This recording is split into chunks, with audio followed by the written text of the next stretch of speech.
के शो में सियासतदानों की नाअहली ताहयात नहीं होगी। सुप्रीम कोर्ट का 62 1F की तशरीह केस का फैसला। नवाज शरीफ और जहांगीर तरीन की ताहयात नाअहली खत्म।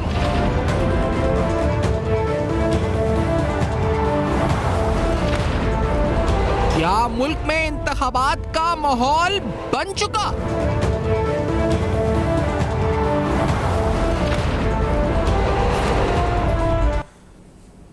अस्सलाम वालेकुम। पस पर्दा हक़ाइक़ सनसनीखेज़ इंकशाफ़ात प्रोग्राम बेनक़ाब में हूँ आपके साथ सिफ़ान खान। आज अहम तरीन फ़ैसला सुप्रीम कोर्ट का 61 से 62 1F के हवाले से आया।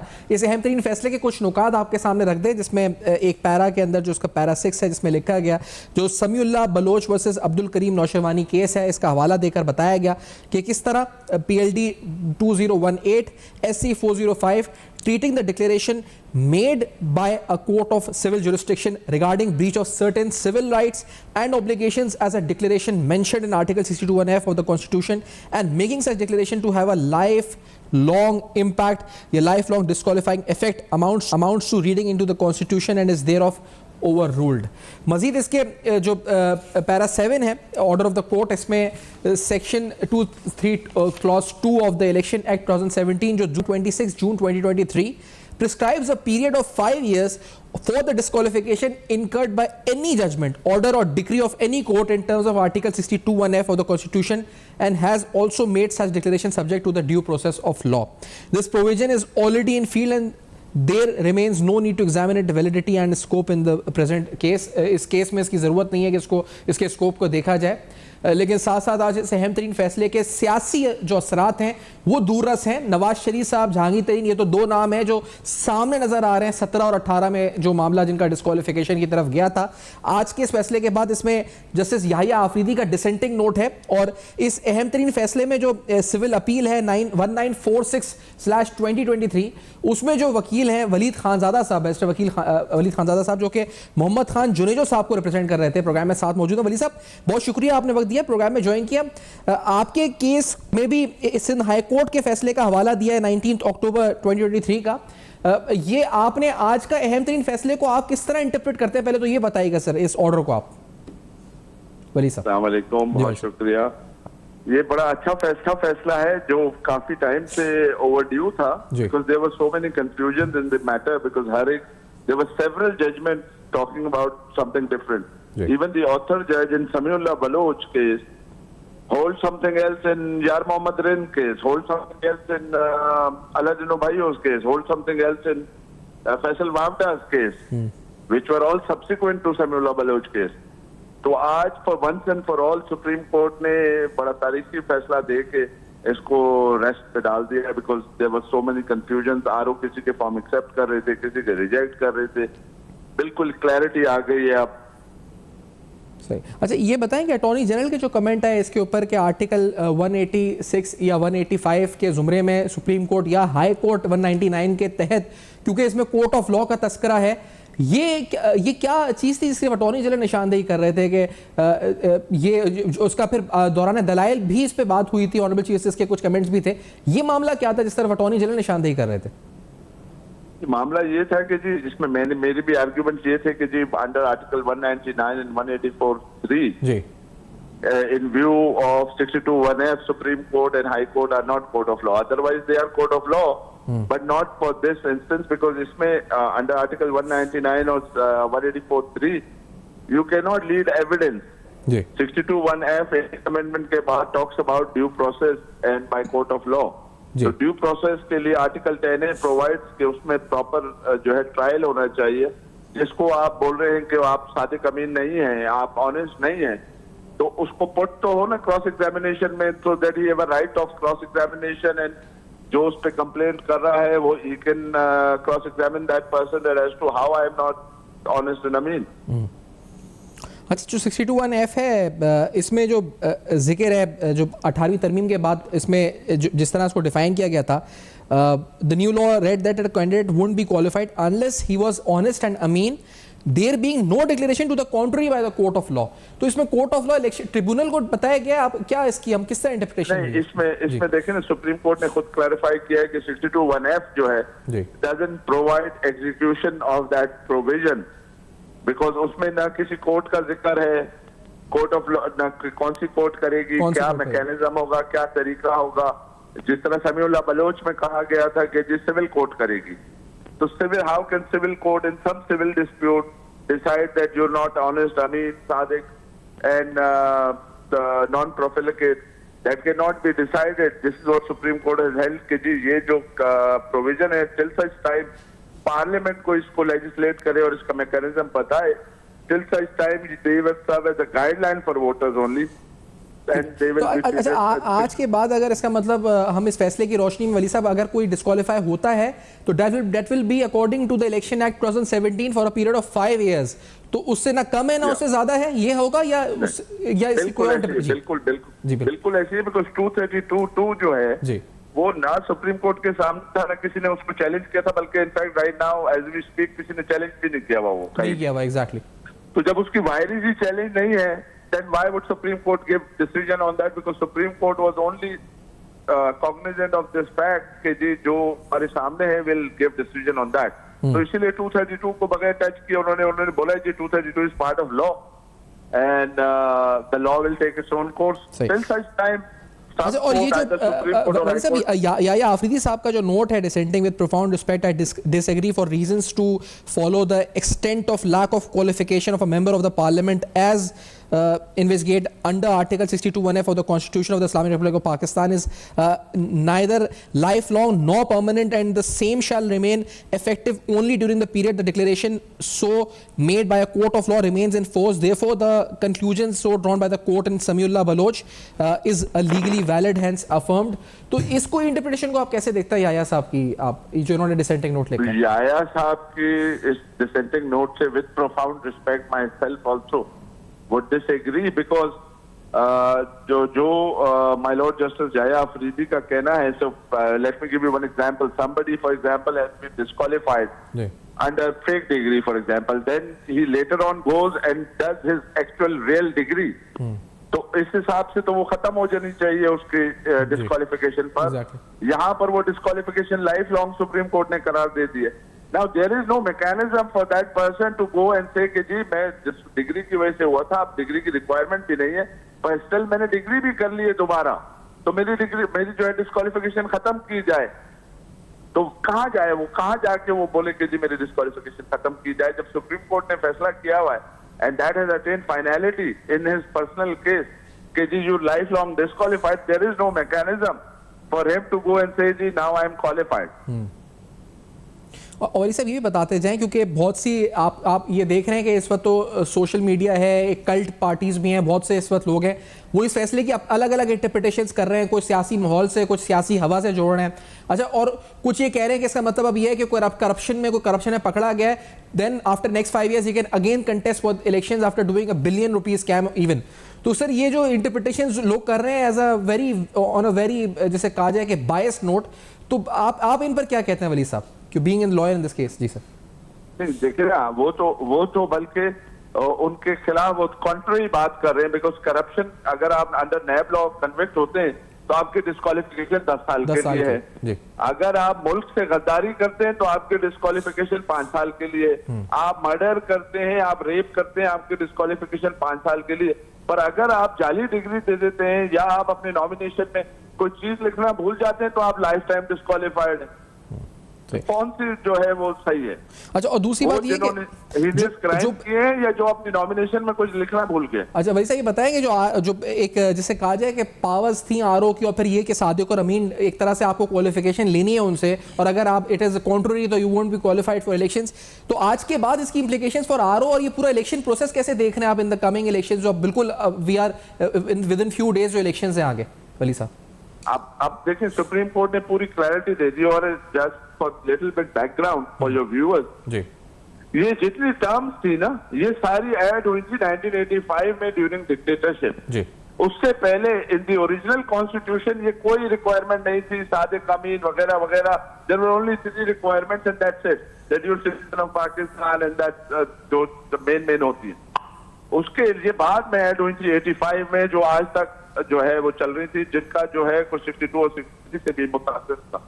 मतलब 63 कहता है कि अगर आप जो है मोरल टर्पिट्यूड के कन्विक्ट हो गए तो आप, और 2 साल से ज्यादा सजा है तो आप डिस्क्वालीफाइड है 5 साल के लिए।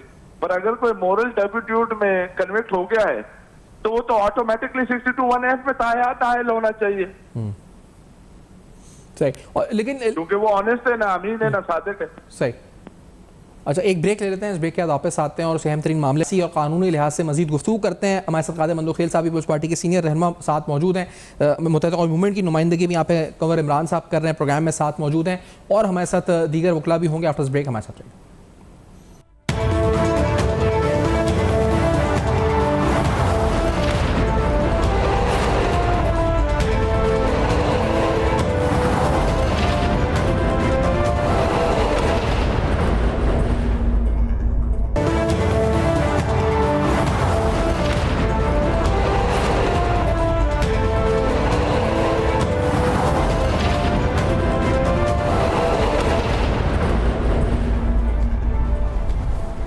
Welcome back. आप देख रहे हैं बेनकाब। आज अहम तरीन फैसला सुप्रीम कोर्ट ऑफ पाकिस्तान का ताहयात नहली के हवाले से, नवाज शरीफ जहांगीर तरीन दोनों के हवाले से इसकी इम्प्लिकेशंस हैं, दूर सियासी नताइज हैं। जैसा मैंने कहा, स्टूडियोज़ में कंवर इमरान खान साहब प्रोग्राम में साथ मौजूद हैं, मुत्तहिदा कौम मूवमेंट से कादिर मंदोखेल साहब पीपल्स पार्टी के सीनियर रहनुमा साथ मौजूद हैं।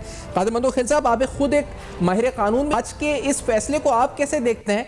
और बहुत से लोग कह रहे हैं कि ये करेक्शन हो रही है माजी की गलतियों की, तो क्या जिस तरह भुट्टो रेफरेंस भी सुना जा रहा है और दीगर केसेस भी, तो क्या वाकई में ये करेक्शन हो रही है माजी की गलतियों की, माजी के मामलात की? आप कैसे देखते हैं इसको मंदोखेल साहब? मैं ट्रैवलिंग भी हूँ, हल्के में हूँ, थोड़ा सा 1-2 पॉइंट बता दे, क्योंकि बाकी प्रोसीजर तो मैंने देखा। देखिए 62(1)(f) के तहत जो नाअहली है कादिर मंदोखेल साहब, नवाज शरीफ साहब की, वो खत्म हो गई है ताहयात। जो फैसला दिया है सुप्रीम कोर्ट ने, उसने सेक्शन 232 और सेक्शन 2 ऑफ इलेक्शन एक्ट 2017 जो जून 2023 में अमेंडमेंट हुई थी इलेक्शन एक्ट में, वो कहा है कि उसके तहत क्योंकि 5 साल मुकर्रर हो गई थी डिस्क्वालिफिकेशन, तो आज के बाद ये डिस्क्वालिफिकेशन 5 साल है, उसको कहीं चैलेंज भी नहीं किया गया।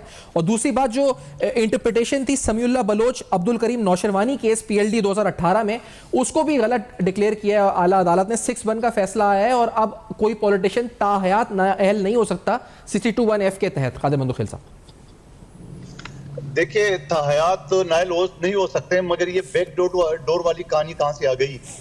जब नया ऑर्डिनेंस पास हो गया नवाज शरीफ साहब का और जहांगीर तरीन साहब का केसेस को, उसको बैक जो केसेस थे उसको शामिल किया, तो सुप्रीम कोर्ट ने उसको खत्म कर दिया। तो आज खुद सुप्रीम कोर्ट ये फैसले कर रही है, बाबा ठीक है, आइंदा जो होगा तो 5 साल के लिए होगा, लेकिन पहले जो होता है या तो 5 साल आज से शुरू करे। ये तो इसी तरह है जैसे क्रिमिनल केस में 382B का बेनिफिट, यानी जितना अरसा जेल में गुजारे वो काउंट होगा। तो ये जो सुप्रीम कोर्ट का फैसला है, मैं बिल्कुल उसे इख्तिलाफ रखता हूँ। ठीक है, फैसला है, जो भी कानून है हुकूमत पाकिस्तान ने माना है, मगर मैं कम से कम जो से इख्तिलाफ करूंगा, ये पिक एंड चूज वाले चीजें नहीं होना चाहिए।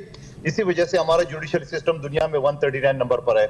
ये मुजरिम होके लंदन में बैठ के करे मैं चौथी मरतबा वज़ीर-ए-आज़म बैठूंगा, फिर जाके हाई कमिश्नर उसको प्रोटोकॉल दे रहा है, फिर नादरा का स्टाफ उनसे अंगूठे लगवा रहा है बैठे बैठे।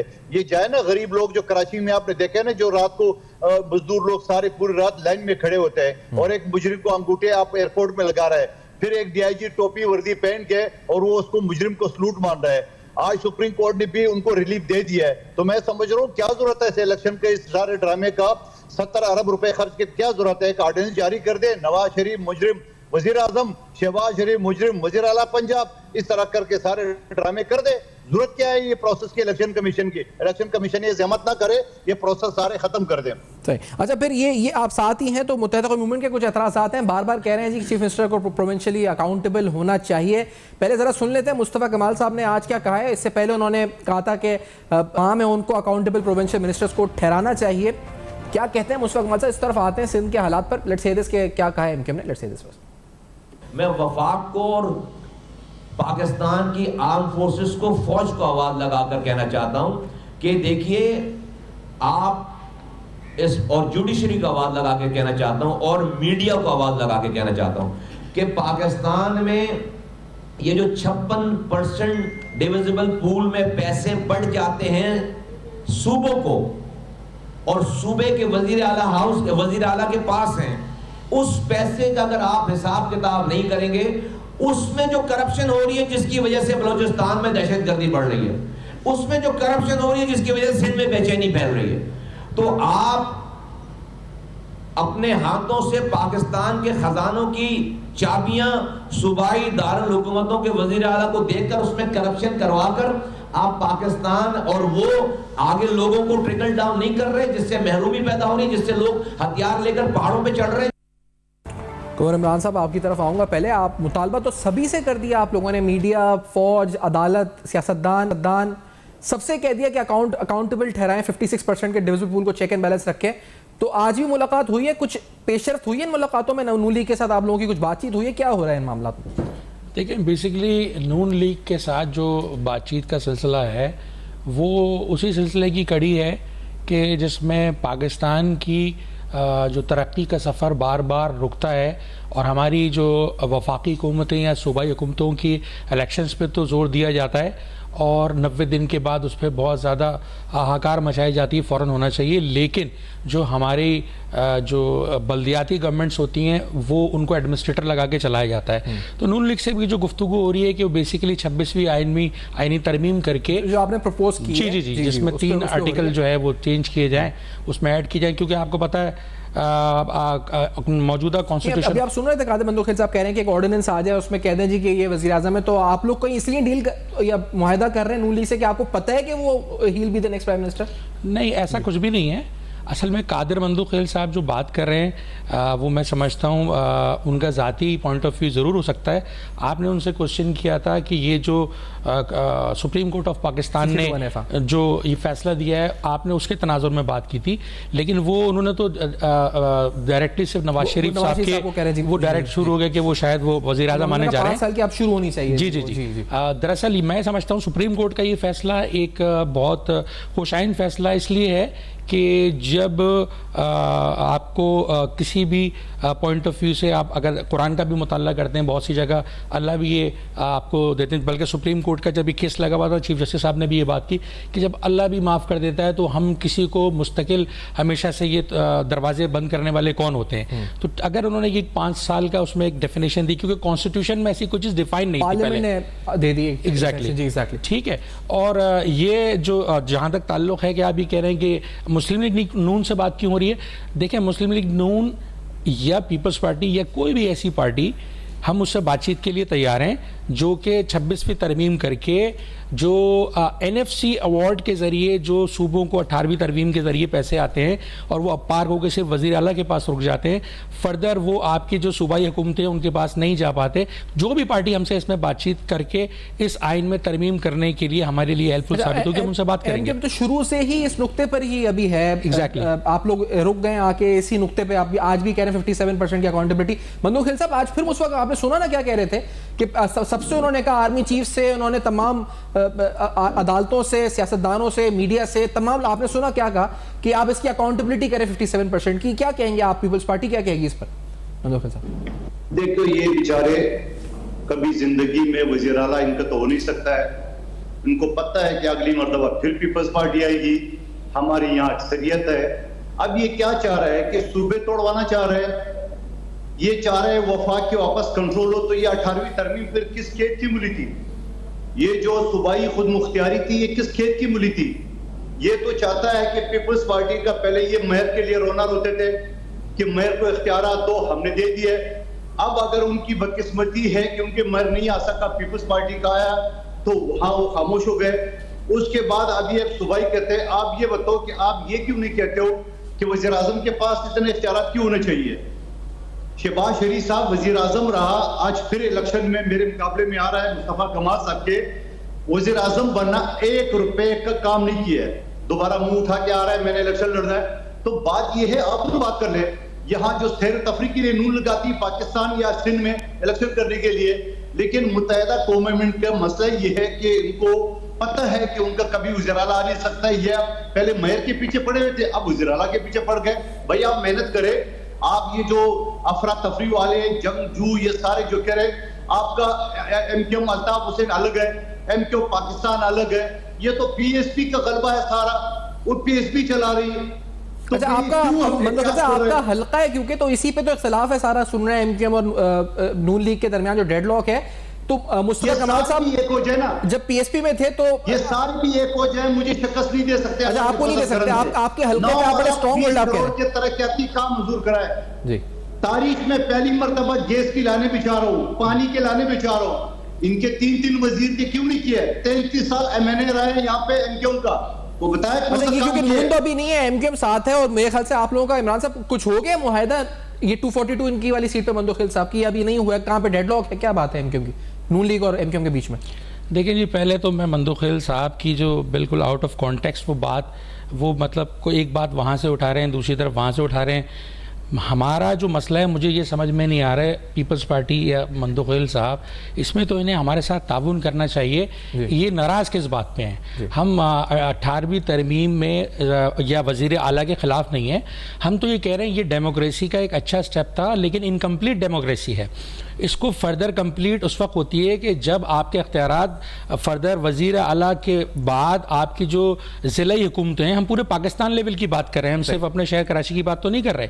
और अच्छा, दूसरी चीज़ ये कि ये जो बात कर रहे हैं कि वो काम नहीं करके दिखाया। लेकिन सर, आप अभी तक तो ये बात कर रहे थे कि नीचे तक आने चाहिए, अब तो आप एहतसाब की बात कर रहे हैं, अब तो आप मुतालबा ये कर रहे हैं कि हिसाब किताब दो। एग्जैक्टली वो तो एक तरह से आप उनका एहतसाब कह रहे हैं ना, जिनकी हुकूमत रही है, वो चाहे बलूचिस्तान में रही है, तो आप कह रहे हैं पीपल्स पार्टी की हुकूमत का एहतसाब होना चाहिए। मैं इसको इस तरह कहूँगा कि देखें, ये गुज़िश्ता 15 सालों के अंदर जो हमारी प्रोविंशियल गवर्नमेंट है, उसमें 22,000 अरब रुपए इनको मिले और उसके बाद इन्होंने वो खर्च भी कर दिए।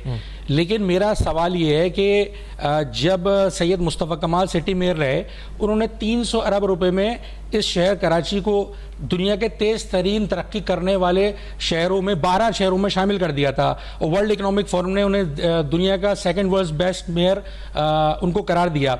तो ये जब 300 अरब रुपए 22,000 अरब रुपए में कितने सारे 300 अरब रुपए आ जाते हैं।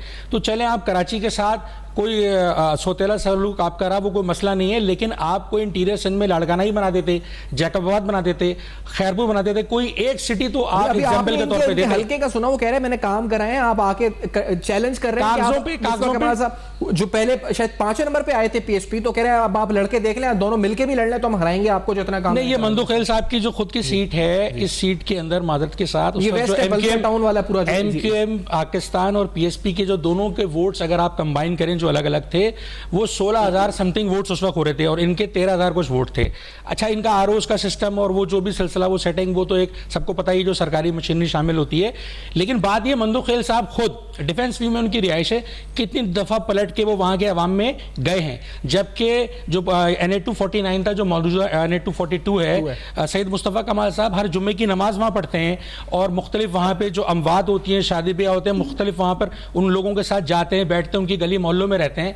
तो ये तो खुद नमाज पढ़ लेते होंगे, क्या पता, पूछ लेते होंगे, रिहाइश तो उनकी भी फैमाने शहर में। जी बिल्कुल, एग्जैक्टली, बिल्कुल है, लेकिन वो आवाम के दरमियान मौजूद है। अच्छा, मंदोखिल साहब, आपकी रिहाइश डिफेंस में है सर, और आप लड़े इलेक्शन वहां से रहे, आप जाते वहां पढ़ते हैं, आप तो कह रहे हैं पढ़ते हैं जी।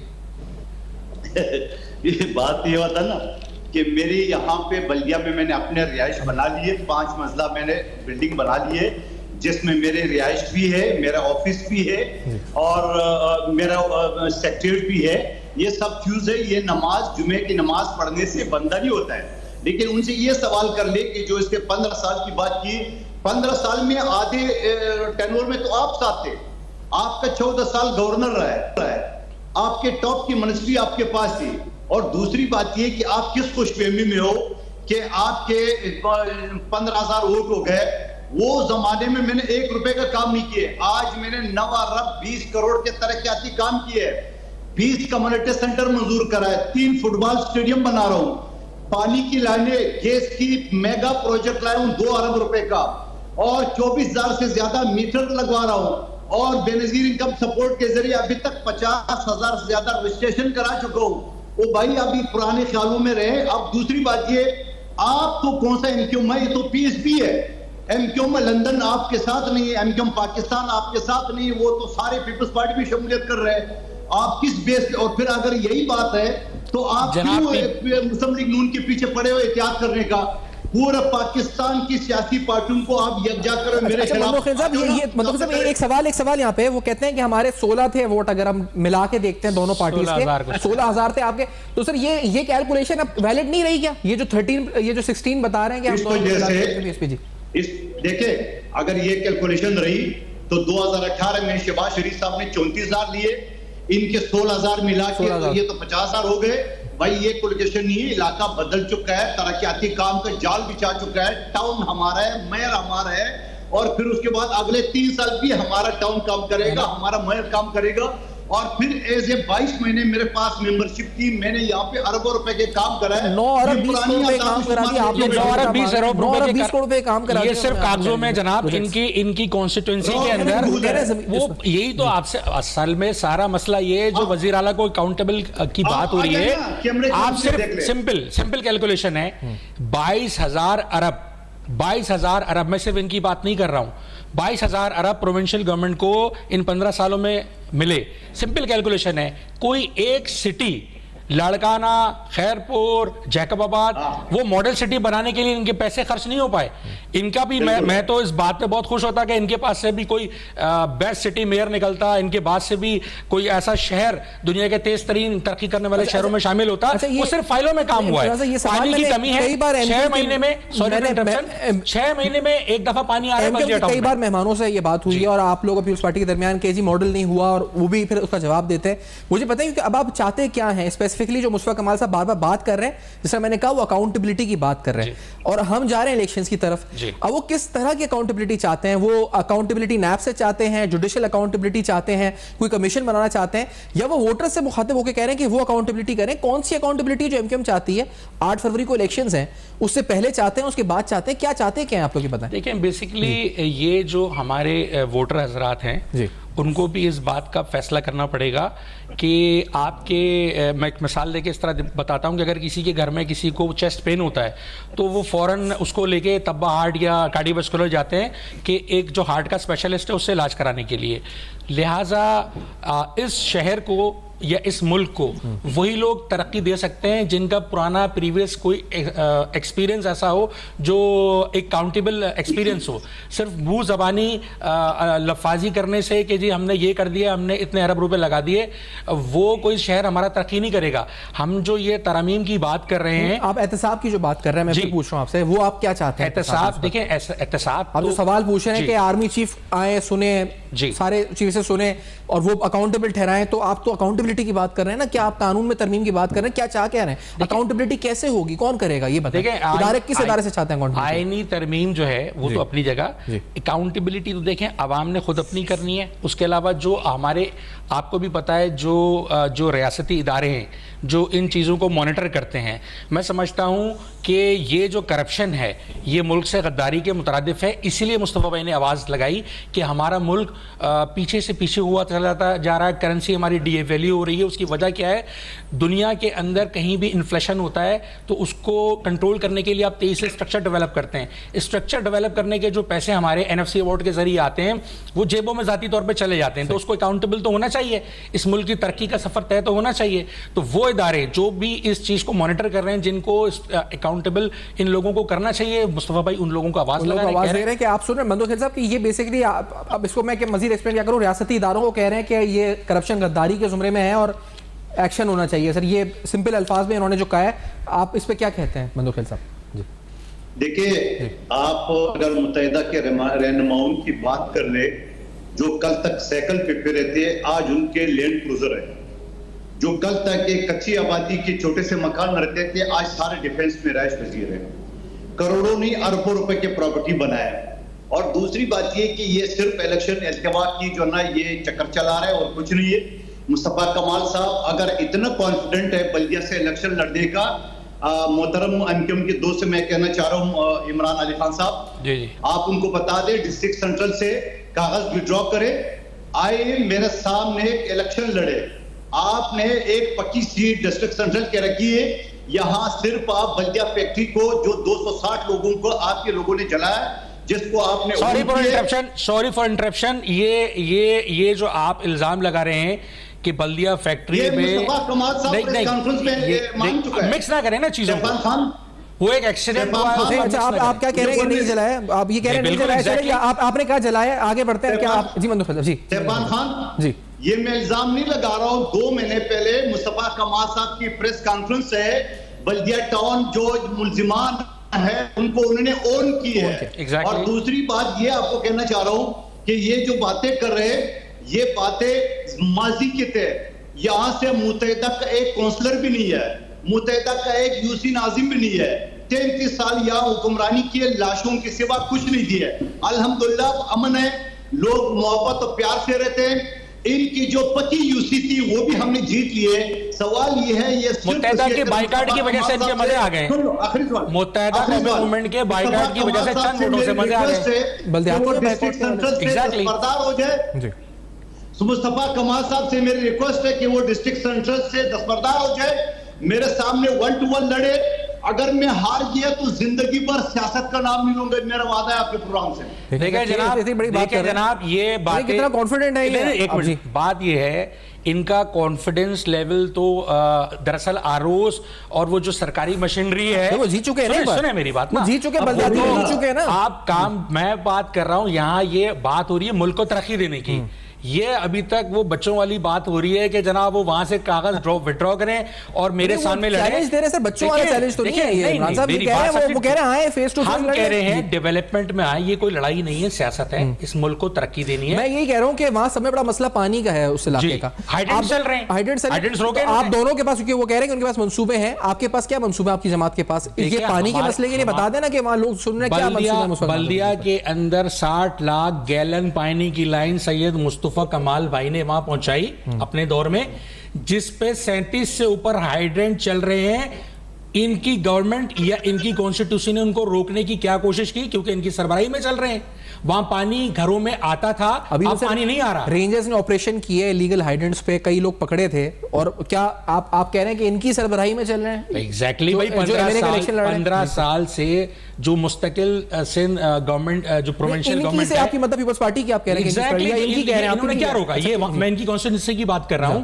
इन्होंने वहां के अवाम को रिलीफ दिलवाने के लिए, मुझे बता दीजिए, लाइन के अंदर पानी लाने के लिए इन्होंने क्या डेवलपमेंट की? मुस्तफा कमाल साहब ने तो 60 लाख पानी की लाइन पहुंचाई। मैं तो उनसे पूछूंगा उनका सवाल, लेकिन आपके पास इस वक्त क्या प्लान है? आप क्या करेंगे? आके कब्जे छुड़वाएंगे हाइड्रेंट से?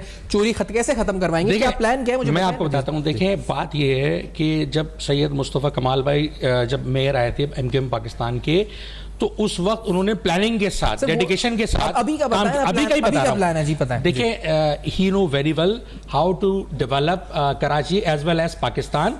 और वो जो स्ट्रेटेजी उन्होंने पहले अपनाई थी, वही सिमिलर स्ट्रेटेजी हमारी पूरी टीम उसको बाकायदा हिदायत है। इंशाल्लाह जब हम हमारे लोग आते हैं इलेक्ट होके, तो बिल्कुल उसी तरह, नॉट इवन कराची बल्कि पूरे पाकिस्तान। तो मैं चाहूंगा कि हम इस पे कॉम्प्रिहेंसिवली आप प्लान लेकर भी आए ना, तो कि हम तो वेग बात नहीं करें, लेकिन आपने क्योंकि उन पर कहा है डायरेक्ट इल्जाम, तो हमने तो डिलीवर किया है। कहां डिलीवर किया? जब आप पर इल्जाम लगे, आपको मौका भरपूर, आप जवाब दें। 60 लाख गैलन पानी की लाइन जो छेद हुए, उन्होंने उसको रोकने के लिए क्या किया? मंदो खेल साहब प्लीज सर। देखिए, ये वो पश्तो में कहावत है कि मेरी बाप की 40 गज तलवार, तो अगले ने पूछा किधर? बोले वो काबुल में पड़ा हुआ है। ये वो काबुल के जमाने की बात कर रहे हैं। आपने सही सवाल किया, आप क्या प्लान है? आप वही आपका लाशों का प्लान है, उसके अलावा कोई प्लान नहीं उनका। या पुरअमन लोग रहते हैं, तमाम बरादरी पुरअमन रहते हैं।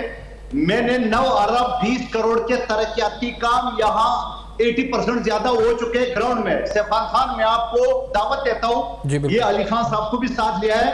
आपको मैं तारीख में पहली मर्तबा रोड दिखाऊंगा, तारीख में पहली मर्तबा सीवरेज के, गैस के और पानी की लाइनें दिखाऊंगा। तोरा बोरा का नक्शा पेश करता है बल्दिया टाउन, आप जाएं जरा। अच्छा, अभी उनको पहले जवाब दीजिए। दूसरी बात ये है कि अगर हम इतनी निकम्मे हैं तो तारीख में पहली मतलब महर हमारा क्यों है? अगर हम इतनी निकम्मे हैं तो पूरा एमकेएम पाकिस्तान के बाइकाट की वजह से आया। पानी की चोरी के हवाले से थोड़ा बताएं, जो आप पर बात इन्होंने पानी के लिए 50 अरब रुपए की लागत से P7 बनाया, मुकम्मल हो चुका है K5 मंसूबे के नाम से। शहबाज शरीफ ने आइन टाइम पे धोखा दिया, सब मौजूद है। K4 के लिए उन्होंने 17 अरब रुपए दिए, जो आधे से ज्यादा तनख्वाह में चले गए। तो मेरा यही सवाल है, आपके 3 वफाकी वजीर थे, मैं तो 342 अरकान में एक MNA था, वजीर भी नहीं था, मिनिस्टर भी नहीं था, मैंने इतने काम करा लिए। आप 50,000 ज्यादा मैंने बेनजीर इनकम सपोर्ट के जरिए लोगों का रजिस्ट्रेशन अभी तक करा चुका हूँ। सर ये पॉइंट से आगे पीछे जा रहे हैं। अच्छा मंदोखिल साहब, आपका प्लान है, वो कह रहे हैं कि चोरी रोकने के लिए आपने क्या किया? अपने लाइन तो मौजूद है, 60 लाख गैलन लाइन मौजूद है, हमने बिछाई जी। सैफान खान सुन ले, मैंने 2 साल 22 महीने मेरे पास मेंबरशिप थी, मैंने हाइड्रेंट के खिलाफ आवाज उठाया, सिर्फ आवाज हाइड्रेंट के खिलाफ आवाज उठाने के साथ साथ मैंने सारे बंद करा दिए रेंजर्स की मदद से। और तारीख में पहली मर्तबा एक सिटिंग MNA अपने DC और SSP के खिलाफ 1-5 में रिपोर्ट करा रहा है कि इनके खिलाफ FIR दर्ज करो, जाके ये अली खान साहब चेक कराए, 1-5 में रिकॉर्ड मौजूद है। मैंने इतना बड़ा स्टेप लिया है, मैंने ब्यूरोक्रेसी के खिलाफ स्टेप उठाया, मैंने उनके खिलाफ आवाज उठाया, मैंने हाइड्रेंट के खिलाफ आवाज उठाया, मगर MQM का एक नुमाइंदा जिसने हाई कोर्ट से हाइड्रेंट का स्टे लिया हुआ है, बाकी सारे हाइड्रेंट मैंने खत्म करा है, ये पूरा बल्दिया टाउन जानते हैं। ओ भाई खुदा को मानो, PSP के लोगों से आप NA नहीं जीत सकते हो। दोबारा कहता हूं, मुस्तफा कमाल साहब को चैलेंज करता हूं, सेंट्रल से विड्रॉ कराओ, आ जाओ बल्दिया में मेरे साथ लड़े। हार गया तो जिंदगी में इलेक्शन का नाम नहीं लूंगा। देखिए ये K4 पानी की लाइन मुस्तफा कमाल साहब ने कंसीव की थी। मुझे याद है, वो कह रहे हैं, वो बार बार दावत दे रहे हैं आपको, मुस्तफा कमाल साहब को, कि आए उनके फेस टू फेस इलेक्शन लड़े। वो इतना बड़ा चैलेंज दे रहे हैं, ये रिकॉर्ड हो रहे हैं ऑनलाइन, पूरे दुनिया में इस पर देखा जा रहा है। वो कह रहे हैं मैं सियासत छोड़ने को तैयार हूं सर, कह रहे हैं वहां से सेंटर से खत्म करें, आए मेरे फेस। देखिए वो इलेक्शन लड़ रहे हैं, ये नहीं होती यहां से नहीं। मैं आपको बता, ये अभी नून लीग का तायुन करेगा आपका इत्तेहाद, या वो खुद डिसाइड क्या होगा? वो देखें, वो तो कह चुके मैं लड़ूंगा। नून लीग से जो हमारी बात चल रही है वो उसमें मैं आपको एक सिंपल बात ये है कि जिस जमात की जहां अक्सरियत है, अगर वो सपोर्ट करने में हेल्पफुल हो सकती है, बिल्कुल होगी। इस वक्त तक की हमारी बिल्कुल ये क्लियर स्टांस है कि NA 242 में सैयद मुस्तफा कमाल हमारे कैंडिडेट हैं और वो विड्रॉ नहीं हो रहे हैं। दूसरी बात ये कि ये इनका काम नहीं है, वो देखें, हमारी अपनी मर्जी है ना, हम उनको 2 जगह दिलाएं या 3 जगह से उनको लड़ाएं, या खालिद मकबूल सिद्दीकी भाई या फारूक सत्तार भाई, वो भी 2 से 3 जगह, ये पार्टी पॉलिसी होती है। लेकिन as far as development concern, देखें ये इस पॉइंट से हट रहे हैं। उन्हें शिकस्त का खौफ है, कोई शिकस्त का खौफ है। Let me complete. मेरा सवाल सुन लेना, क्या क्योंकि अक्सर जो 2 जगह से लड़ते हैं, बिलावल साहब लड़ रहे हैं या कोई और लड़ रहा है या कोई भी लड़ रहा है, एक्स पे इमरान खान साहब थे, नवाज, तो वो कहते हैं जी 2-3 जगह से इसलिए लड़ते हैं कि जो एक जगह से खतरा होता है तो 2-3 जगह से सिक्योर करते हैं, तो वो कहते हैं सिर्फ वहां से लड़े ना 242 से, वो बोल रहे हैं। नहीं देखें, ये पार्टी पॉलिसी, इनके भी बहुत सारे कैंडिडेट्स हैं जो मुख्तलिफ जगह, एक से ज्यादा जगह से लड़ रहे हैं, और ये बाकायदा इलेक्शन स्ट्रेटेजी होती है और इसमें कोई खौफ की बात नहीं होती है। मतलब हमारे जो मजबूत कैंडिडेट बाज़ वक्त ऐसा होता है कि वो इसलिए हमें एक से ज्यादा जगह खड़े किए जाते हैं कि वहां से तमाम की तमाम सीटें विन की जा सकें। अच्छा, दूसरी बात जो बात इनकम्प्लीट रह गई थी, वो ये उन्होंने कहा कि मैंने ब्यूरोक्रेसी के खिलाफ FIR करवाई है। नहीं, आपने कहा था ना कि चोरी की सरबराही हो रही है, तो इसकी वजाहत भी कर दें कि चोरी कौन करवा रहा है। देखिए वो तो कह रहे हैं मैं FIR करवा। देखिए दो बातें। नंबर 1, इन्होंने K4 लाइन की बात की। K4 का जो मंसूबा है वो सैयद मुस्तफा कमाल के दौर में उन्होंने कंसीव किया था, K3 कंप्लीट किया था। अच्छा, जो बात कर रहे हैं कि FIR कटवाने की, तो मेरा इनसे सवाल ये है कि 60 लाख गैलन पानी की लाइन जो सैयद मुस्तफा कमाल भाई ने डेडिकेटेड लाइन हम रिजर्वायर से डलवाई है सिर्फ और सिर्फ बल्दिया टाउन के लिए, जब उसमें ये 37 हाइड्रेंट अगर इन्होंने पंचर लगा दिए और इन्होंने वो हाइड्रेंट्स के खिलाफ कार्रवाई कर दी, तो पानी आना चाहिए। इन्होंने कोई कार्रवाई नहीं की है, सिर्फ एक आध जगह जहां से पैसे नहीं मिल रहे होंगे वहां उनकी थोड़ी बहुत कार्रवाई हुई। अदरवाइज ये किसी भी घर में पानी नहीं आ रहा है, 6 महीने में एक दफा पानी आता है। इन्होंने उस लाइन को पानी को चोरी होने से बचाने के लिए कुछ नहीं किया, जो ऑलरेडी सैयद मुस्तफा कमाल भाई ने उन्होंने कंप्लेंट की है, वो इसलिए की है। आप कह रहे हैं कि जो इन्हें पैसे ये मुबैना तौर पे जो एलिगेशन सेटलमेंट नहीं हो रहा। प्लीज ये जवाब देते जाए, मैं इससे पहले कि वाइंड अप करूं ये सेगमेंट से, प्लीज ये, क्योंकि आप पे एलिगेशन लगा डायरेक्टली। देखिए अब वो इल्जाम का मैं क्या जवाब दे दूं? 1 भी रुपए का मेरे ऊपर करप्शन हो ना, मैं आज भी दस्तबरदार होने को तैयार हूं। हाइड्रेंट के खिलाफ मैंने आवाज उठाया, गुटखा मावा के खिलाफ मैंने उठाया, चर्च के आटे मैंने बंद करा। ये बल्दिया की आवाज सर, हम इनके साथ हैं, आवाज नहीं उठाएं, प्रैक्टिकली करें, हम इनके साथ हैं। जलसे जुलूस हुआ है, मैंने ये बंद करा है। मुस्तफा कमाल साहब जुमे की नमाज पढ़ना है क्योंकि मस्जिद के अंदर क्राउड होता है, तस्वीर के इनके चला जाता है, बंदे तो है नहीं उनके पास। और अभी शहबाज शरीफ के पीछे पड़ा है, खुदा का वास्ता दस्तबरदार हो जाओ। शहबाज शरीफ इनके पीछे पड़ा हुआ है। बात ये, शहबाज शरीफ को मैं नाइल करा रहा हूं, लिख ले। आज मेरी पिटीशन मेरे भाई की मुस्तरद हुई है, मैं लार्जर बेंच में जा रहा हूं। शहबाज शरीफ साहब के कागजात गलत है, वो जिस शख्स को अटारनी बनाया वही ताइद कुनंदा तजवीज कुंदा है। क्योंकि ये वक्त इख्तिताम पे पहुंचा है सर, मैं शुक्रिया अदा करूंगा आपने ज्वाइन किया है। इमरान साहब बहुत दोनों ने बात की और अहम तरीन अवामी मसाइल पे बात हुई है, दोनों की तरफ से मौक़िफ़ है पार्टीज़ का। एक ब्रेक के बाद एक बड़ा अहम तरीन पैगाम है पोलियो के हवाले से, अब मुहिम का आगाज़ हुआ है, वो आपके सामने रखेंगे, हमारे साथ रहिएगा।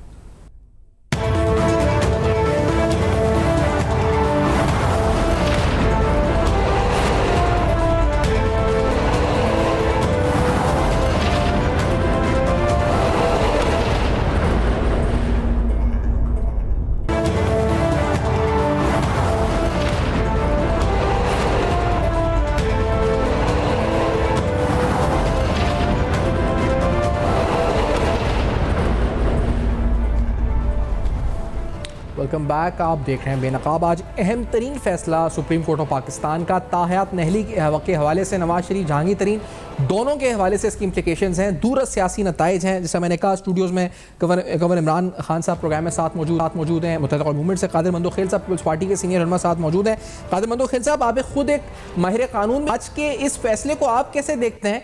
और बहुत से लोग कह रहे हैं कि ये करेक्शन हो रही है माजी की गलतियों की, तो क्या जिस तरह भुट्टो रेफरेंस भी सुना जा रहा है और दीगर केसेस भी, तो क्या वाकई में ये करेक्शन हो रही है माजी की गलतियों की, माजी के मामलात की? आप कैसे देखते हैं इसको मंदोखेल साहब?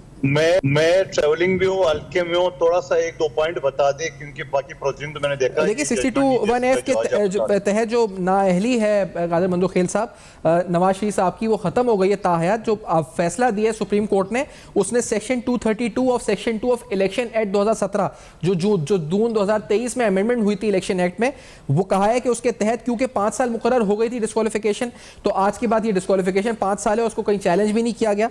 और दूसरी बात, जो इंटरप्रिटेशन थी Samiullah Bloch Abdul Karim Naushirwani case PLD 2018 में, उसको भी गलत डिक्लेयर किया आला अदालत ने। 6(1) का फैसला आया है और अब कोई पॉलिटिशियन ताहयात नाअहल नहीं हो सकता 62(1)(f) के तहत। कादिर मंदोखेल साहब, देखिए ताहयात तो नाअहल नहीं हो सकते, मगर ये बैक डोर वाली कहानी कहां से आ गई? जब नया ऑर्डिनेंस पास हो गया नवाज शरीफ साहब का और जहांगीर तरीन साहब का केसेस को, उसको बैक जो केसेस थे उसको शामिल किया, तो सुप्रीम कोर्ट ने उसको खत्म कर दिया। तो आज खुद सुप्रीम कोर्ट ये फैसले कर रही है, बाबा ठीक है आइंदा जो होगा तो 5 साल के लिए होगा, लेकिन पहले जो होता है या तो 5 साल आज से शुरू करे। ये तो इसी तरह है जैसे क्रिमिनल केस में 382B का बेनिफिट, यानी जितना अरसा जेल में गुजारे वो काउंट होगा। तो ये जो सुप्रीम कोर्ट का फैसला है, मैं बिल्कुल उसे इख्तिलाफ रखता हूँ। ठीक है, फैसला है, जो भी कानून है हुकूमत पाकिस्तान ने माना है, मगर मैं कम से कम जो से इख्तिलाफ करूंगा, ये पिक एंड चूज वाले चीजें नहीं होना चाहिए। इसी वजह से हमारा जुडिशल सिस्टम दुनिया में 139 नंबर पर है। ये मुजरिम होके लंदन में बैठ के करे मैं चौथी मरतबा वज़ीर-ए-आज़म बैठूंगा, फिर जाके हाई कमिश्नर उसको प्रोटोकॉल दे रहा है, फिर नादरा का स्टाफ उनसे अंगूठे लगवा रहा है बैठे बैठे। ये जाए ना, गरीब लोग जो कराची में आपने देखे ना, जो रात को मजदूर लोग सारे पूरी रात लाइन में खड़े होते हैं और एक मुजरिम को अंगूठे आप एयरपोर्ट में लगा रहा है, फिर एक DIG टोपी वर्दी पहन के और वो उसको मुजरिम को सलूट मान रहा है। आज सुप्रीम कोर्ट ने भी उनको रिलीफ दे दिया है। तो मैं समझ रहा हूँ क्या जरूरत है इस इलेक्शन के इस सारे ड्रामे का? 70 अरब रुपए खर्च के क्या जरूरत है? एक ऑर्डिनेंस जारी कर दे, नवाज शरीफ मुजरिम वज़ीर-ए-आज़म, शहबाज शरीफ मुजरिम वज़ीर आला पंजाब, इस तरह करके सारे ड्रामे कर दे। जरूरत क्या है ये प्रोसेस की? इलेक्शन कमीशन की। इलेक्शन कमीशन ये जहमत ना करे, ये प्रोसेस सारे खत्म कर दे। सही। अच्छा, फिर ये आप साथ ही हैं, तो मुत्तहदा मूवमेंट के कुछ एतराज़ात हैं, बार बार कह रहे हैं जी चीफ मिनिस्टर को प्रोविंशियली अकाउंटेबल होना चाहिए। पहले जरा सुन लेते हैं मुस्तफ़ा कमाल साहब ने आज क्या कहा है। इससे पहले उन्होंने कहा था कि हाँ में उनको अकाउंटेबल प्रोविंशियल मिनिस्टर्स को ठहराना चाहिए। क्या कहते हैं मुस्तफ़ा कमाल साहब? इस तरफ आते हैं सिंध के हालात पर। लेट्स से दिस के क्या कहा है MKM ने, लेट्स से दिस। मैं वफाक को और पाकिस्तान की आर्म फोर्सेस को, फौज को आवाज लगाकर कहना चाहता हूं कि देखिए आप इस, और जुडिशरी को आवाज लगा के कहना चाहता हूं और मीडिया को आवाज लगा के कहना चाहता हूं कि पाकिस्तान में ये जो 56% डिविजिबल पूल में पैसे बढ़ जाते हैं सूबों को, और सूबे के वजीर आला के पास हैं, उस पैसे का अगर आप हिसाब किताब नहीं करेंगे, उसमें जो करप्शन हो रही है जिसकी वजह से बलूचिस्तान में दहशतगर्दी बढ़ रही है, उसमें जो करप्शन हो रही है जिसकी वजह से सिंध में बेचैनी फैल रही है, तो आप अपने हाथों से पाकिस्तान के खजानों की चाबियां सूबाई दारुल हुकूमतों के वजीर आला को देकर उसमें करप्शन करवाकर आप पाकिस्तान और वो आगे लोगों को ट्रिकल डाउन नहीं कर रहे, जिससे महरूमी पैदा हो रही, जिससे लोग हथियार लेकर पहाड़ों पे चढ़ रहे हैं। गवर्नर इमरान साहब आपकी तरफ आऊँगा। पहले आप मुतालबा तो सभी से कर दिया आप लोगों ने, मीडिया, फौज, अदालत, सियासतदान सबसे कह दिया कि अकाउंटेबल ठहराएं, 56% के डिविजिबल पूल को चेक एंड बैलेंस रखें। तो आज भी मुलाकात हुई है, कुछ पेशरफ्त हुई है इन मुलाकातों में? नून लीग के साथ आप लोगों की कुछ बातचीत हुई है? क्या हो रहा है इन मामलों में? देखिए, बेसिकली नून लीग के साथ जो बातचीत का सिलसिला है वो उसी सिलसिले की कड़ी है कि जिसमें पाकिस्तान की जो तरक्की का सफ़र बार बार रुकता है और हमारी जो वफाकी हुकूमतें या सूबाई हुकूमतों की इलेक्शंस पे तो जोर दिया जाता है और 90 दिन के बाद उस पर बहुत ज़्यादा हाहाकार मचाई जाती है, फ़ौरन होना चाहिए। लेकिन जो हमारी जो बल्दियाती गवर्नमेंट्स होती हैं वो उनको एडमिनिस्ट्रेटर लगा के चलाया जाता है। तो नून लीग से भी जो गुफ्तगू हो रही है कि वो बेसिकली 26वीं आईनी तरमीम करके जो आपने प्रपोज की जी जिसमें 3 आर्टिकल जो है वो चेंज किए जाएँ, उसमें ऐड किए जाए, क्योंकि आपको पता है मौजूदा कॉन्स्टिट्यूशन। अभी आप सुन रहे थे कादिर बंदूक खैल साहब कह रहे हैं कि एक ऑर्डिनेंस आ जाए, उसमें कह दें जी कि ये वज़ीर आज़म है, तो आप लोग कोई इसलिए डील या मुआहदा कर रहे हैं नून लीग से कि आपको पता है कि वो he will be the next prime minister? नहीं, ऐसा कुछ भी नहीं है। असल में कादिर बंदूक खैल साहब जो बात कर रहे हैं वो मैं समझता हूँ उनका ज़ाती पॉइंट ऑफ व्यू ज़रूर हो सकता है। आपने उनसे क्वेश्चन किया था कि ये जो सुप्रीम कोर्ट ऑफ पाकिस्तान ने जो ये फैसला दिया है, आपने उसके तनाजुर में बात की थी, लेकिन वो उन्होंने तो डायरेक्टली सिर्फ नवाज शरीफ साहब के वो डायरेक्ट शुरू हो गया कि वो शायद वो वज़ीर आज़म आने जा रहे हैं। 5 साल की अब शुरू होनी चाहिए। जी। दरअसल मैं समझता हूँ सुप्रीम कोर्ट का ये फैसला एक बहुत खुशाइन फैसला इसलिए है कि जब आपको किसी भी पॉइंट ऑफ व्यू से आप अगर कुरान का भी मुताला करते हैं, बहुत सी जगह अल्लाह भी ये आपको देते हैं, बल्कि सुप्रीम कोर्ट का जब ये केस लगा हुआ था चीफ जस्टिस साहब ने भी ये बात की कि जब अल्लाह भी माफ़ कर देता है तो हम किसी को मुस्तकिल हमेशा से ये दरवाजे बंद करने वाले कौन होते हैं। तो अगर उन्होंने ये 5 साल का उसमें एक डेफिनेशन दी, क्योंकि कॉन्स्टिट्यूशन में ऐसी कोई चीज़ डिफाइन नहीं थी पहले, दे दी एग्जैक्टली ठीक है। और ये जो जहाँ तक ताल्लुक़ है कि आप ये कह रहे हैं कि मुस्लिम लीग नून से बात क्यों हो रही है, देखें मुस्लिम लीग नून या पीपल्स पार्टी या कोई भी ऐसी पार्टी, हम उससे बातचीत के लिए तैयार हैं जो कि 26वीं तरमीम करके जो NFC अवार्ड के ज़रिए जो सूबों को 18वीं तरमीम के ज़रिए पैसे आते हैं और वो अपार होकर सिर्फ वज़ीर आला के पास रुक जाते हैं, फर्दर वो आपकी जो सूबाई हुकूमतें हैं उनके पास नहीं जा पाते। जो भी पार्टी हमसे इसमें बातचीत करके इस आइन में तरमीम करने के लिए हमारे लिए हेल्पफुल साबित होगी, हम उनसे बात करेंगे। तो शुरू से ही इस नुक्ते पर ही अभी है एग्जैक्टली आप लोग रुक गए आके इसी नुक्ते पर, आप आज भी कह रहे हैं 57% की अकाउंटेबिलिटी। बंदूक खैल साहब आज फिर उस वक्त आपने सुना ना क्या कह रहे थे कि सबसे उन्होंने कहा आर्मी चीफ से, उन्होंने तमाम अदालतों से, सियासतदानों से, मीडिया से, तमाम आपने सुना क्या कहा कि आप इसकी अकाउंटेबिलिटी करें 57% की। क्या कहेंगे आप, पीपल्स पार्टी क्या कहेगी इस पर? देखो ये बेचारे कभी जिंदगी में वजीर आला इनका तो हो नहीं सकता है, इनको पता है कि अगली मर्तबा फिर पीपल्स पार्टी आएगी, हमारी यहाँ अक्सरियत है। अब ये क्या चाह रहा है कि सूबे तोड़वाना चाह रहे हैं, ये चाह रहे हैं वफाक के वापस कंट्रोल हो। तो ये 18वीं तरमीम फिर किस खेत की मिली थी? ये जो सूबाई खुद मुख्तियारी थी ये किस खेत की मिली थी? ये तो चाहता है कि पीपल्स पार्टी का पहले ये मेयर के लिए रोना रोते थे कि मेयर को इख्तियारात दो, हमने दे दिए। अब अगर उनकी बदकिस्मती है कि उनके मेयर नहीं आ सका, पीपल्स पार्टी का आया, तो हाँ वो खामोश हो गए। उसके बाद अभी एक सूबाई कहते हैं, आप ये बताओ कि आप ये क्यों नहीं कहते हो कि वज़ीर आज़म के पास इतने इख्तियारात क्यों होने चाहिए?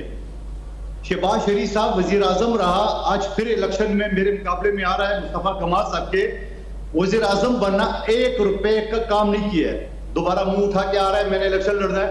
तो बात यह है, आप तो बात कर ले, यहाँ जो सैर तफरी के लिए नून लगाती पाकिस्तान या सिंध में इलेक्शन करने के लिए, लेकिन मुत्तहिदा कौम का मसला ये है कि इनको पता है कि उनका कभी वज़ीर आला आ नहीं सकता है। ये पहले मेयर के पीछे पड़े हुए थे, अब वज़ीर आला के पीछे पड़ गए।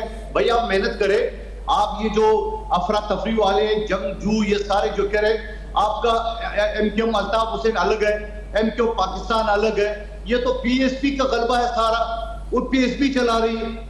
तो अच्छा आपका हल्का है क्योंकि, तो इसी पे तो इख्तिलाफ है सारा, सुन रहे हैं MKM और नून लीग के दरमियान जो डेडलॉक है तो मुस्तफा कमाल साहब एक हो जाए ना, जब पीएसपी में थे तो ये सारे भी एक हो जाए, मुझे शिकस्त नहीं दे सकते। अच्छा, आपको नहीं दे सकते, आपके हल्के पे आप बड़े स्ट्रॉन्ग वर्ड आप कह रहे हैं। तरक्याती काम मंजूर कराए जी, तारीख में पहली मर्तबा गैस की लाने पे जा रहा हूँ, पानी के लाने पे जा रहा हूँ। इनके 3 वजीर के क्यों नहीं किए? 33 साल एमएनए रहे यहाँ पे एमक्यूएम का, वो बताया क्योंकि नून तो अभी नहीं है, एमक्यूएम साथ है, और मेरे ख्याल से आप लोगों का इमरान साहब कुछ हो गया मुआहिदा, ये 242 इनकी वाली सीट पे मंदो खिल साहब की अभी नहीं हुआ, कहाँ पे डेडलॉक है, क्या बात है एमक्यूएम की, नून लीग और एमक्यूएम के बीच में?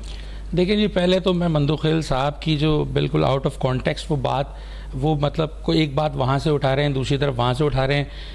हमारा जो मसला है, मुझे ये समझ में नहीं आ रहा है, पीपल्स पार्टी या मंदो खिल साहब, इसमें तो इन्हें हमारे साथ ताउन करना चाहिए। ये नाराज़ किस बात पे हैं? हम 18वीं तरमीम में या वज़ीर आला के ख़िलाफ़ नहीं है, हम तो ये कह रहे हैं ये डेमोक्रेसी का एक अच्छा स्टेप था, लेकिन इनकम्प्लीट डेमोक्रेसी है। इसको फर्दर कंप्लीट उस वक्त होती है कि जब आपके अख्तियारात फर्दर वज़ीर आला के बाद आपकी जो ज़िला हुकूमतें हैं, हम पूरे पाकिस्तान लेवल की बात कर रहे हैं, हम सिर्फ अपने शहर कराची की बात तो नहीं कर रहे। और अच्छा, दूसरी चीज़ ये कि ये जो बात कर रहे हैं कि वो काम नहीं करके दिखाया। लेकिन सर आप अभी तक तो ये बात कर रहे थे कि नीचे तक आने चाहिए, अब तो आप एहतसाब की बात कर रहे हैं, अब तो आप मुतालबा ये कर रहे हैं कि हिसाब किताब दो। एग्जैक्टली वो तो एक तरह से आप उनका एहतसाब कह रहे हैं ना, जिनकी हुकूमत रही है, वो चाहे बलूचिस्तान में रही है, तो आप कह रहे हैं पीपल्स पार्टी की हुकूमत का एहतसाब होना चाहिए। मैं इसको इस तरह कहूँगा कि देखें, ये गुज़िश्ता 15 सालों के अंदर जो हमारी प्रोविंशियल गवर्नमेंट है, उसमें 22,000 अरब रुपए इनको मिले और उसके बाद इन्होंने वो खर्च भी कर दिए। लेकिन मेरा सवाल ये है कि जब सैयद मुस्तफ़ा कमाल सिटी मेयर रहे, उन्होंने 300 अरब रुपए में इस शहर कराची को दुनिया के तेज़ तरीन तरक्की करने वाले शहरों में 12 शहरों में शामिल कर दिया था, और वर्ल्ड इकोनॉमिक फोरम ने उन्हें दुनिया का सेकंड वर्ल्ड बेस्ट मेयर उनको करार दिया। तो ये जब 300 अरब रुपए 22,000 अरब रुपए में कितने सारे 300 अरब रुपए आ जाते हैं। तो चलें, आप कराची के साथ कोई सौतेला सलूक आपका रहा, वो कोई मसला नहीं है, लेकिन आपको इंटीरियर सिंध में लाड़काना ही बना देते, जैकबाबाद बना देते, खैरपुर बना देते, कोई एक सिटी तो आप एग्जाम्पल के तौर पे देते। हल्के का सुना, वो कह रहे हैं मैंने काम कराए, आप आके चैलेंज कर रहे हैं कागजों पे जो पहले शायद 5वें नंबर पे आए थे पीएसपी, तो कह रहे हैं अब आप लड़के देख लें, दोनों मिलके भी लड़ लें तो हम हराएंगे आपको जितना काम। नहीं, ये मंदो खैल साहब की जो खुद की सीट है, इस सीट के अंदर मादरत के साथ एमक्यूएम पाकिस्तान और पीएसपी के जो दोनों के वोट्स अगर आप कंबाइन करें जो अलग अलग थे, वो 16,000 समथिंग वोट्स उस वक्त हो रहे थे, और इनके 13,000 कुछ वोट थे। अच्छा, इनका आरओएस का सिस्टम और वो जो भी सिलसिला, वो सेटिंग, वो तो एक सबको पता ही, जो सरकारी मशीनरी शामिल होती है। लेकिन बात ये, मंदो खैल साहब खुद डिफेंस व्यू में उनकी रिहाइश है, कितनी दफा पलट के वो वहां के अवाम में गए हैं, जबकि जो NA-249 था, जो मौजूदा NA-242 है, सैयद मुस्तफ़ा कमाल साहब हर जुम्मे की नमाज वहां पढ़ते हैं, और मुख्तलिफ वहां पे जो अमवात होती हैं, शादी ब्याह होते हैं, मुख्तलिफ वहां पर उन लोगों के साथ जाते हैं, बैठते हैं, उनकी गली मोहल्लों में रहते हैं। तो ये तो खुद नमाज पढ़ लेते होंगे, क्या पता, पूछ लेता हूँ कि रिहाइश तो उनकी भी फैमाने शहर में। जी बिल्कुल, एग्जैक्टली, बिल्कुल है, लेकिन वो आवाम के दरमियान मौजूद है। अच्छा, मंदो खैल साहब, आपकी रिहाइश डिफेंस में सर, और आप लड़े इलेक्शन वहां से रहे, आप जाते वहां पढ़ते हैं, आप तो कह रहे हैं पढ़ते हैं जी। ये बात ये होता ना कि मेरी यहाँ पे बल्दिया में मैंने अपने रिहाइश बना लिए, 5 मंजिला मैंने बिल्डिंग बना ली है, जिसमें मेरे रिहाइश भी है, मेरा ऑफिस भी है, और मेरा सेक्रेटरीट भी है। ये सब फ्यूज है। ये नमाज, जुमे की नमाज पढ़ने से बंदा नहीं होता है। लेकिन उनसे ये सवाल कर ले कि जो इसके 15 साल की बात की, 15 साल में आधे टेन्योर में तो आप साथ थे, आपका 14 साल गवर्नर रहा है, आपके टॉप की मिनिस्ट्री आपके पास थी। और दूसरी बात ये कि आप किस खुशफहमी में हो कि आपके 15,000 वोट हो गए। वो जमाने में मैंने 1 रुपए का काम नहीं किए, आज मैंने 9 अरब 20 करोड़ के तरक्याती काम किए, 20 कम्युनिटी सेंटर मंजूर कराए, 3 फुटबॉल स्टेडियम बना रहा हूं, पानी की लाइनें, गैस की मेगा प्रोजेक्ट लाया हूं 2 अरब रुपए का, और 24,000 से ज्यादा मीटर लगवा रहा हूं, और बेनजीर इनकम सपोर्ट के जरिए अभी तक 50,000 से ज्यादा रजिस्ट्रेशन करा चुका हूं। वो भाई अभी पुराने ख्यालों में रहे। अब दूसरी बात ये, आप तो कौन सा एमक्यूएम है, ये तो पीएसपी है। एमक्यूएम लंदन आपके साथ नहीं है, एमक्यूएम पाकिस्तान आपके साथ नहीं है, वो तो सारे पीपल्स पार्टी भी शमूलियत कर रहे हैं। आप किस बेस पे? और फिर अगर यही बात है तो आप क्यों मुस्लिम लीग नून के पीछे पड़े हुए एहतियात करने का? पूरे पाकिस्तान की सियासी पार्टियों को आप यकजा करो मेरे खिलाफ। एक सवाल यहाँ पे, वो कहते हैं कि हमारे 16 थे वोट, अगर हम मिला के देखते हैं दोनों पार्टी के 16,000 थे आपके, तो सर ये कैलकुलेशन अब वैलिड नहीं रही क्या? ये जो 16 बता रहे हैं कि देखिए अगर ये कैलकुलेशन रही तो 2018 में शहबाज शरीफ साहब ने 34,000 लिए, इनके 16,000 मिला के ये तो 50,000 हो गए। भाई ये कैलकुलेशन नहीं है, इलाका बदल चुका है, तरक्याती काम का जाल बिछा चुका है, टाउन हमारा है, मेयर हमारा है, और फिर उसके बाद अगले 3 साल भी हमारा टाउन काम करेगा, हमारा मेयर काम करेगा। और फिर ऐसे 22 महीने मेरे पास मेंबरशिप की, मैंने यहाँ पे अरबों रुपए के काम करा है। 9 अरब 20 करोड़ काम करा दिया आपने, 9 अरब 20 अरब रुपए काम करा, ये सिर्फ कागजों में जनाब, इनकी कॉन्स्टिट्यूंसी के अंदर वो यही तो आपसे असल में सारा मसला ये जो वजीर आला को अकाउंटेबल की बात हो रही है, आप सिर्फ सिंपल कैलकुलेशन है 22,000 अरब, मैं सिर्फ इनकी बात नहीं कर रहा हूं, 22,000 अरब प्रोविंशियल गवर्नमेंट को इन 15 सालों में मिले। सिंपल कैलकुलेशन है, कोई एक सिटी लाड़काना, खैरपुर, जैकबाबाद, वो मॉडल सिटी बनाने के लिए इनके पैसे खर्च नहीं हो पाए। इनका भी मैं तो इस बात पे बहुत खुश होता कि इनके पास से भी कोई बेस्ट सिटी मेयर निकलता, इनके बाद से भी कोई ऐसा शहर दुनिया के तेज तरीन तरक्की करने वाले शहरों में शामिल होता। वो सिर्फ फाइलों में काम हुआ है, पानी की कमी है। 6 महीने में 6 महीने में एक दफा पानी आ रहा है। कई बार मेहमानों से ये बात हुई है और आप लोग पीपल्स पार्टी के दरमियान के जी मॉडल नहीं हुआ और वो भी फिर उसका जवाब देते हैं। मुझे पता है कि अब आप चाहते क्या हैं स्पेसिफिकली, जो मुस्तफा कमाल साहब बार बार बात कर रहे हैं, जैसा मैंने कहा वो अकाउंटेबिलिटी की बात कर रहे हैं, और हम जा रहे हैं इलेक्शंस की तरफ। अब वो किस तरह की अकाउंटेबिलिटी चाहते हैं? वो अकाउंटेबिलिटी नैब से चाहते हैं, जुडिशियल अकाउंटेबिलिटी चाहते हैं, कोई कमीशन बनाना चाहते हैं, या वो वोटर से मुखातिब होकर कह रहे हैं कि वो अकाउंटेबिलिटी करें? कौन सी अकाउंटेबिलिटी जो एमक्यूएम चाहती है? 8 फरवरी को इलेक्शंस हैं, उससे पहले चाहते हैं, उसके बाद चाहते हैं, क्या चाहते हैं, क्या है आप लोग ये बताएं। देखिए बेसिकली ये जो हमारे वोटर हजरात हैं उनको भी इस बात का फैसला करना पड़ेगा कि आपके, मैं एक मिसाल देके इस तरह बताता हूं कि अगर किसी के घर में किसी को चेस्ट पेन होता है तो वो फौरन उसको लेके तब्बा हार्ट या कार्डियोवास्कुलर जाते हैं कि एक जो हार्ट का स्पेशलिस्ट है उससे इलाज कराने के लिए। लिहाजा इस शहर को या इस मुल्क को वही लोग तरक्की दे सकते हैं जिनका पुराना प्रीवियस कोई एक्सपीरियंस ऐसा हो जो एक काउंटेबल एक्सपीरियंस हो। सिर्फ मुंह ज़बानी लफाजी करने से कि जी हमने ये कर दिया, हमने इतने अरब रुपए लगा दिए, वो कोई शहर हमारा तरक्की नहीं करेगा। हम जो ये तरमीम की बात कर रहे हैं, आप एहतसाब की जो बात कर रहे हैं, मैं पूछ रहा हूं आपसे, वो आप क्या चाहते हैं? एहतसाब देखिए, एहतसाब आप जो सवाल पूछ रहे हैं कि आर्मी चीफ आए, सुने, सारे चीफ से सुने और वो अकाउंटेबल ठहराएं, तो आप तो अकाउंटेबिलिटी की बात कर रहे हैं ना, क्या आप कानून में तरमीम की बात कर रहे हैं? क्या चाह कह रहे हैं? अकाउंटेबिलिटी कैसे होगी, कौन करेगा, ये बताइए। इदारे किस इदारे से चाहते हैं? आईनी तरमीम जो है वो तो अपनी जगह, अकाउंटेबिलिटी तो देखें अवाम ने खुद अपनी करनी है। उसके अलावा जो हमारे, आपको भी पता है, जो रियासती इदारे हैं जो इन चीज़ों को मॉनिटर करते हैं, मैं समझता हूँ कि ये जो करप्शन है ये मुल्क से गद्दारी के मुतरादिफ है। इसीलिए मुस्तफ़ा भाई ने आवाज़ लगाई कि हमारा मुल्क पीछे से पीछे हुआ चला जा रहा है, करेंसी हमारी डीवैल्यू हो रही है। उसकी वजह क्या है? दुनिया के अंदर कहीं भी इन्फ्लेशन होता है तो उसको कंट्रोल करने के लिए आप तेजी से स्ट्रक्चर डेवलप करते हैं। स्ट्रक्चर डेवलप करने के जो पैसे हमारे NFC अवार्ड के जरिए आते हैं वो जेबों में जाती तौर पर चले जाते हैं, तो उसको अकाउंटेबल तो होना चाहिए। इस मुल्क की तरक्की का सफर तय तो होना चाहिए। तो वो इदारे जो भी इस चीज को मॉनिटर कर रहे हैं, जिनको अकाउंटेबल इन लोगों को करना चाहिए, मुस्तफा भाई उन लोगों को आवाज दे रहे हैं कि आप सुन रहे हैं मंदो खेल साहब कि ये बेसिकली, अब इसको मैं मजीद एक्सप्लेन क्या करूं, रियासती इदारों को कह रहे हैं कि ये करप्शन गद्दारी के जुमरे में है और एक्शन होना चाहिए। सर ये सिंपल अल्फाज में इन्होंने जो कहा है, आप इस पे क्या कहते हैं मंदो खेल साहब? देखिए, आप अगर मुत्तहिदा के रहनुमाओं की बात कर ले, जो कल तक साइकिल पे फिरे थे, आज उनके लैंड क्रूजर है। जो कल तक एक कच्ची आबादी के छोटे से मकान रहते थे, आज सारे डिफेंस में राइश वजीर है। करोड़ों नहीं अरबों रुपए के प्रॉपर्टी बनाया। और दूसरी बात ये कि ये सिर्फ इलेक्शन इल्तिवा की जो ना ये चक्कर चला रहे और कुछ नहीं है।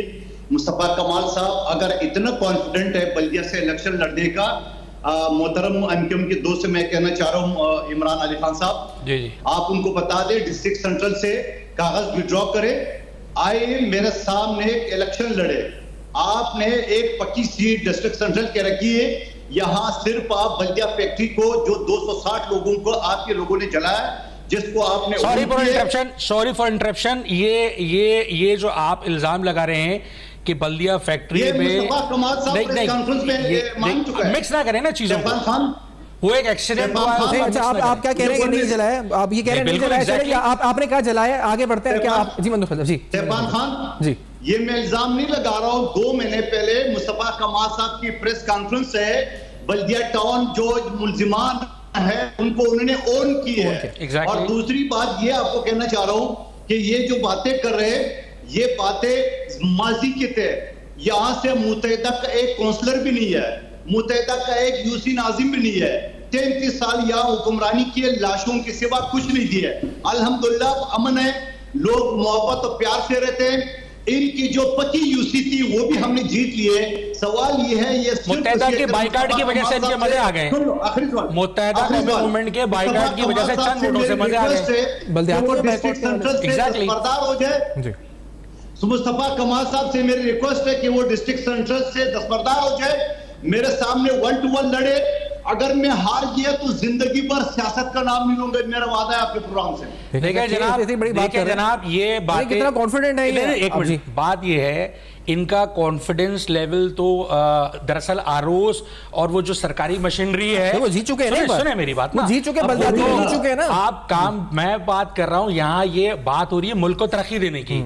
ये अभी तक वो बच्चों वाली बात हो रही है कि जनाब वो वहां से कागज विड्रॉ करें और मेरे सामने लड़े। चैलेंज दे रहे हैं, बच्चों वाला चैलेंज तो नहीं है ये। इमरान साहब कह रहे हैं, वो कह रहे हैं फेस टू फेस हम कह रहे हैं डेवलपमेंट में आए, ये कोई लड़ाई नहीं है, सियासत है, इस मुल्क को तरक्की देनी है। मैं यही कह रहा हूँ कि वहां सबसे बड़ा मसला पानी का है उस इलाके का। हाइड्रेंट चल रहे हैं, हाइड्रेंट रोके आप दोनों के पास, क्योंकि वो कह रहे हैं कि उनके पास मंसूबे हैं। आपके पास क्या मंसूबे आपकी जमात के पास? ये पानी के मसले के लिए बता देना कि वहां लोग सुन रहे हैं क्या मंसूबे। बल्दिया के अंदर 60 लाख गैलन पानी की लाइन सैयद मुस्तफा कमाल भाई ने वहां पहुंचाई अपने दौर में, जिस पे 37 से ऊपर हाइड्रेंट चल रहे हैं। इनकी गवर्नमेंट या इनकी कॉन्स्टिट्यूशन ने उनको रोकने की क्या कोशिश की? क्योंकि इनकी सरबराही में चल रहे हैं। वहां पानी घरों में आता था, अभी पानी नहीं आ रहा। रेंजर्स ने ऑपरेशन किए इलीगल हाइड्रेंट्स पे, कई लोग पकड़े थे। और क्या आप कह रहे हैं कि इनकी सरबराही में चल रहे हैं? एग्जैक्टली भाई, 15 साल से जो मुस्तकिल सिंध गवर्नमेंट, जो प्रोविंशियल गवर्नमेंट है, आपकी मतलब पीपल्स पार्टी की आप कह रहे हैं, इन्होंने क्या रोका? ये मैं इनकी कॉन्स्टिट्यूंसी की बात कर रहा हूं। इन्होंने वहां के अवाम को रिलीफ दिलवाने के लिए, मुझे बता दीजिए, लाइन के अंदर पानी लाने के लिए इन्होंने क्या डेवलपमेंट की? मुस्तफा कमाल साहब ने तो 60 लाख पानी की लाइन पहुंचाई। मैं तो उनसे पूछूंगा उनका सवाल, लेकिन आपके पास इस वक्त क्या प्लान है? आप क्या करेंगे? आके कब्जे छुड़वाएंगे हाइड्रेंट से? चोरी कैसे खत्म करवाएंगे? क्या प्लान क्या है? मुझे मैं आपको बताता हूं। देखिए, बात यह है कि जब सैयद मुस्तफा कमाल भाई जब मेयर आए थे एमकेएम पाकिस्तान के, तो उस वक्त उन्होंने प्लानिंग के साथ, डेडिकेशन के साथ, अभी का प्लान है जी, पता है। देखिए, he know very well how to develop Karachi as well as Pakistan. और वो जो स्ट्रेटेजी उन्होंने पहले अपनाई थी, वही सिमिलर स्ट्रेटेजी हमारी पूरी टीम उसको बाकायदा हिदायत है। इंशाल्लाह जब हम हमारे लोग आते हैं इलेक्ट होके, तो बिल्कुल उसी तरह, नॉट इवन कराची बल्कि पूरे पाकिस्तान। मैं चाहूंगा कि हम इस पे कॉम्प्रिहेंसिवली आप प्लान लेकर भी आए ना, तो कि हम तो वेग बात नहीं करें, लेकिन आपने क्योंकि उन पर कहा है डायरेक्ट इल्जाम, तो हमने तो डिलीवर किया है ना। कहां डिलीवर किया? जब आप पर इल्जाम लगे, आपको मौका भरपूर, आप जवाब दें। 60 लाख गैलन पानी की लाइन छेद हुए, उन्होंने उसको रोकने के लिए क्या किया? मंदो खेल साहब प्लीज सर। देखिए, ये वो पश्तो में कहावत है कि मेरी बाप की 40 गज तलवार, तो अगले ने पूछा किधर? बोले वो काबुल में पड़ा हुआ है। ये वो काबुल के जमाने की बात कर रहे हैं। आपने सही सवाल किया, आप क्या प्लान है? आप वही आपका लाशों का प्लान है, उसके अलावा कोई प्लान नहीं उनका। या पुरअमन लोग रहते हैं, तमाम बरादरी पुरअमन रहते हैं। मैंने 9 अरब 20 करोड़ के तरक्याती काम यहाँ 80% ज्यादा हो चुके हैं ग्राउंड में। सैफान खान, मैं आपको दावत देता हूं, ये अली खान साहब को भी साथ लिया है। आपको मैं तारीख में पहली मर्तबा रोड दिखाऊंगा, तारीख में पहली मर्तबा सीवरेज के, गैस के और पानी की लाइनें दिखाऊंगा। तोरा बोरा का नक्शा पेश करता है बल्दिया टाउन, आप जाएं जरा। अच्छा, अभी उनको पहले जवाब दीजिए। दूसरी बात ये है कि अगर हम इतनी निकम्मे हैं तो तारीख में पहली मतलब महर हमारा क्यों है? अगर हम इतनी निकम्मे हैं तो पूरा एमकेएम पाकिस्तान के बाइकाट की वजह से आया। पानी की चोरी के हवाले से थोड़ा बताएं, जो आप पर बात इन्होंने पानी के लिए 50 अरब रुपए की लागत से P7 बनाया, मुकम्मल हो चुका है K5 मंसूबे के नाम से। शहबाज शरीफ ने आइन टाइम पे धोखा दिया, सब मौजूद है। K4 के लिए उन्होंने 17 अरब रुपए दिए, जो आधे से ज्यादा तनख्वाह में चले गए। तो मेरा यही सवाल है, आपके 3 वफाकी वजीर थे, मैं तो 342 अरकान में एक MNA था, वजीर भी नहीं था, मिनिस्टर भी नहीं था, मैंने इतने काम करा लिए। आप 50,000 ज्यादा मैंने बेनजीर इनकम सपोर्ट के जरिए लोगों का रजिस्ट्रेशन अभी तक करा चुका हूँ। सर ये पॉइंट से आगे पीछे जा रहे हैं। अच्छा मंदोखिल साहब,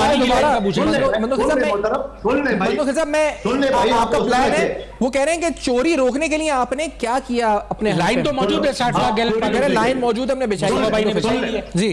सैफान खान सुन ले, मैंने 2 साल 22 महीने मेरे पास मेंबरशिप थी, मैंने हाइड्रेंट के खिलाफ आवाज उठाया, सिर्फ आवाज हाइड्रेंट के खिलाफ आवाज उठाने के साथ साथ मैंने सारे बंद करा दिए रेंजर्स की मदद से। और तारीख में पहली मर्तबा एक सिटिंग MNA अपने DC और SSP के खिलाफ 1-5 में रिपोर्ट करा रहा है कि इनके खिलाफ FIR दर्ज करो, जाके ये अली खान साहब चेक कराए, 1-5 में रिकॉर्ड मौजूद है। मैंने इतना बड़ा स्टेप लिया है, मैंने ब्यूरोक्रेसी के खिलाफ स्टेप उठाया, मैंने उनके खिलाफ आवाज उठाया, मैंने हाइड्रेंट के खिलाफ आवाज उठाया, मगर MQM का एक नुमाइंदा जिसने हाई कोर्ट से हाइड्रेंट का स्टे लिया हुआ है, बाकी सारे हाइड्रेंट मैंने खत्म करा है, ये पूरा बल्दिया टाउन जानते हैं। ओ भाई खुदा को मानो, PSP के लोगों से आप NA नहीं जीत सकते हो। दोबारा कहता हूं, मुस्तफा कमाल साहब को चैलेंज करता हूं, सेंट्रल से विड्रॉ कराओ, आ जाओ बल्दिया में मेरे साथ लड़े। हार गया तो जिंदगी में इलेक्शन का नाम नहीं लूंगा। देखिए ये K4 पानी की लाइन मुस्तफा कमाल साहब ने कंसीव की थी। मुझे याद है, वो कह रहे हैं, वो बार बार दावत दे रहे हैं आपको, मुस्तफा कमाल साहब को, कि आए उनके फेस टू फेस इलेक्शन लड़े। वो इतना बड़ा चैलेंज दे रहे हैं, ये रिकॉर्ड हो रहे हैं ऑनलाइन, पूरे दुनिया में इस पर देखा जा रहा है। वो कह रहे हैं मैं सियासत छोड़ने को तैयार हूं सर, कह रहे हैं वहां से सेंटर से खत्म करें, आए मेरे फेस। देखिए वो इलेक्शन लड़ रहे हैं, ये नहीं होती यहां से नहीं। मैं आपको बता, ये अभी नून लीग का तायुन करेगा आपका इत्तेहाद, या वो खुद डिसाइड क्या होगा? वो देखें, वो तो कह चुके मैं लड़ूंगा। नून लीग से जो हमारी बात चल रही है वो उसमें मैं आपको एक सिंपल बात ये है कि जिस जमात की जहां अक्सरियत है, अगर वो सपोर्ट करने में हेल्पफुल हो सकती है, बिल्कुल होगी। इस वक्त तक की हमारी बिल्कुल ये क्लियर स्टांस है कि NA 242 में सैयद मुस्तफा कमाल हमारे कैंडिडेट हैं और वो विड्रॉ नहीं हो रहे हैं। दूसरी बात ये कि ये इनका काम नहीं है, वो देखें, हमारी अपनी मर्जी है ना, हम उनको 2 जगह दिलाएं या 3 जगह से उनको लड़ाएं, या खालिद मकबूल सिद्दीकी भाई या फारूक सत्तार भाई, वो भी 2 से 3 जगह, ये पार्टी पॉलिसी होती है। लेकिन as far as development concern, देखें ये इस पॉइंट से हट रहे हैं। उन्हें शिकस्त का खौफ है, कोई शिकस्त का खौफ है। लेट मी कंप्लीट, मेरा सवाल सुन लेना। क्या क्योंकि अक्सर जो 2 जगह से लड़ते हैं, बिलावल साहब लड़ रहे हैं या कोई और लड़ रहा है या कोई भी लड़ रहा है, एक्स पे इमरान खान साहब थे, नवाज, तो वो कहते हैं जी 2-3 जगह से इसलिए लड़ते हैं कि जो एक जगह से खतरा होता है तो 2-3 जगह से सिक्योर करते हैं, तो वो कहते हैं सिर्फ वहां से लड़े ना 242 से, वो बोल रहे हैं। नहीं देखें, ये पार्टी पॉलिसी, इनके भी बहुत सारे कैंडिडेट्स हैं जो मुख्तलिफ जगह, एक से ज्यादा जगह से लड़ रहे हैं, और ये बाकायदा इलेक्शन स्ट्रेटेजी होती है और इसमें कोई खौफ की बात नहीं होती है। मतलब हमारे जो मजबूत कैंडिडेट बाज़ वक्त ऐसा होता है कि वो इसलिए हमें एक से ज्यादा जगह खड़े किए जाते हैं कि वहां से तमाम की तमाम सीटें विन की जा सकें। अच्छा, दूसरी बात जो बात इनकम्प्लीट रह गई थी, वो ये उन्होंने कहा कि मैंने ब्यूरोक्रेसी के खिलाफ FIR करवाई है। नहीं, आपने कहा था ना कि चोरी की सरबराही हो रही है, तो इसकी वजाहत भी कर दें कि चोरी कौन करवा रहा है। देखिए वो तो कह रहे हैं मैं FIR करवा। देखिए दो बातें। नंबर 1, इन्होंने K4 लाइन की बात की। K4 का जो मंसूबा है वो सैयद मुस्तफा कमाल के दौर में उन्होंने कंसीव किया था, K3 कंप्लीट किया था। अच्छा, जो बात कर रहे हैं कि FIR कटवाने की, तो मेरा इनसे सवाल ये है कि 60 लाख गैलन पानी की लाइन जो सैयद मुस्तफा कमाल भाई ने डेडिकेटेड लाइन हम रिजर्वायर से डलवाई है सिर्फ और सिर्फ बल्दिया टाउन के लिए, जब उसमें ये 37 हाइड्रेंट अगर इन्होंने पंचर लगा दिए और इन्होंने वो हाइड्रेंट्स के खिलाफ कार्रवाई कर दी, तो पानी आना चाहिए। इन्होंने कोई कार्रवाई नहीं की है, सिर्फ एक आध जगह जहां से पैसे नहीं मिल रहे होंगे वहां उनकी थोड़ी बहुत कार्रवाई हुई, अदरवाइज ये किसी भी घर में पानी नहीं आ रहा है। 6 महीने में एक दफा पानी आता है। इन्होंने उस लाइन को पानी को चोरी होने से बचाने के लिए कुछ नहीं किया, जो ऑलरेडी सैयद मुस्तफा कमाल भाई ने उन्होंने कंप्लेंट की है, वो इसलिए की है। आप कह रहे हैं कि जो इन्हें पैसे ये मुबैना तौर पे जो एलिगेशन सेटलमेंट नहीं हुआ। प्लीज ये जवाब देते जाए, मैं इससे पहले कि वाइंड अप करूं ये सेगमेंट से, प्लीज ये, क्योंकि आप पे एलिगेशन लगा डायरेक्टली। देखिए अब वो इल्जाम का मैं क्या जवाब दे दूं? एक भी रुपए का मेरे ऊपर करप्शन हो ना, मैं आज भी दस्तबरदार होने को तैयार हूं। हाइड्रेंट के खिलाफ मैंने आवाज उठाया, गुटखा मावा के खिलाफ मैंने उठाया, चर्च के आटे मैंने बंद करा। ये बल्दिया की आवाज सर, हम इनके साथ हैं, आवाज नहीं उठाएं, प्रैक्टिकली करें, हम इनके साथ हैं। जलसे जुलूस हुआ है, मैंने ये बंद करा है। मुस्तफा कमाल साहब जुमे की नमाज पढ़ना है क्योंकि मस्जिद के अंदर क्राउड होता है, तस्वीर के इनके चला जाता है, बंदे तो है नहीं उनके पास। और अभी शहबाज शरीफ के पीछे पड़ा है, खुदा का वास्ता दस्तबरदार हो जाओ। शहबाज शरीफ इनके पीछे पड़ा हुआ है। बात ये, शहबाज शरीफ को मैं नाइल करा रहा हूं, लिख ले। आज मेरी पिटीशन मेरे भाई की मुस्तरद हुई है, मैं लार्जर बेंच पे जा रहा हूं, शहबाज शरीफ साहब के कागजात गलत है, वो जिस शख्स को अटारनी बनाया वही तायद कुनंदा तजवीज कुंदा है। क्योंकि ये वक्त इख्तिताम पे पहुंचा है सर, मैं शुक्रिया अदा करूंगा आपने ज्वाइन किया है। इमरान साहब बहुत दोनों ने बात की और अहम तरीन अवामी मसाइल पे बात हुई है, दोनों की तरफ से मौक़िफ़ है पार्टीज़ का। एक ब्रेक के बाद एक बड़ा अहम तरीन पैगाम है पोलियो के हवाले से, अब मुहिम का आगाज़ हुआ है, वो आपके सामने रखेंगे, हमारे साथ रहिएगा।